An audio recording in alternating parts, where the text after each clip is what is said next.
Alors, Cosmos. En général, lorsque des gens créent leurs entreprises, qu'est-ce qu'elles font? Ces personnes, elles décident de délocaliser la communication digitale. Ça veut dire, on va peut-être prendre un community manager, on va lui dire, ok, tu gères la page de notre entreprise. C'est une erreur fatale. C'est une erreur fatale de prendre la communication de sa structure et de confier ça à quelqu'un d'autre.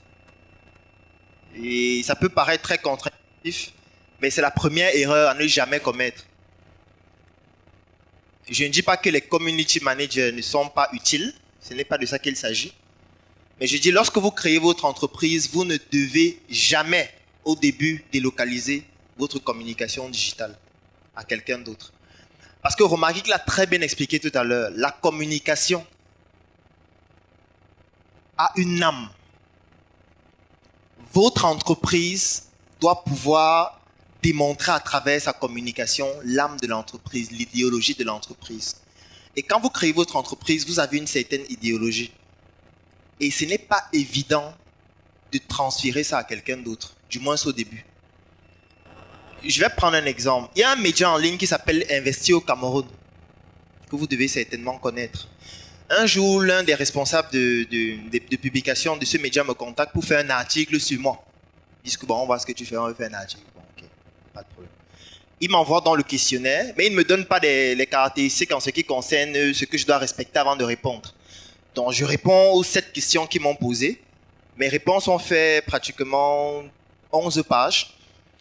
Et dès que j'envoie maintenant les réponses, à ce moment, je n'étais pas sur Facebook. J'avais fermé mes comptes Facebook. J'avais fait peut-être 6 mois, je n'étais pas sur Facebook. Ils ont donc publié les réponses que j'ai eu à donner.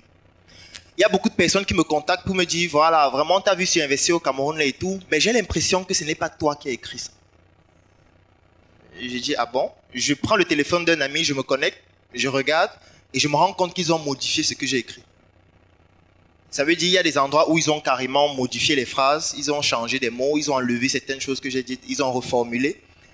Et comme le texte a une ADN, le texte c'est comme une main d'écriture. Ça veut dire, lorsque j'écris, si quelqu'un qui a l'habitude de me lire, lit ce que j'ai écrit, il peut savoir si c'est moi ou pas. Et les gens avaient l'habitude de me lire parce que moi j'aime souvent dire que moi j'écris comme je parle. Et je ne veux pas changer ça parce que c'est un style d'écriture. C'est une manière pour moi de véhiculer une certaine idéologie. C'est pour ça qu'au départ même, je ne voulais même pas aller dans les maisons d'édition en dehors du fait qu'il y a trop d'arnaqueurs là-bas.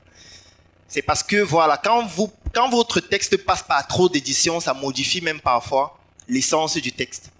Donc c'est pour ça que je leur demande d'effacer carrément et de supprimer cette publication parce que soit ils publient intégralement comme j'ai publié, comme je l'ai écrit, ou alors ils me demandent de le restreindre le nombre de pages si c'est un problème de pages, mais pas qu'ils modifient parce qu'il n'y a aucun mot là que j'ai mis au hasard. Donc si vous changez un seul mot, ça change tout.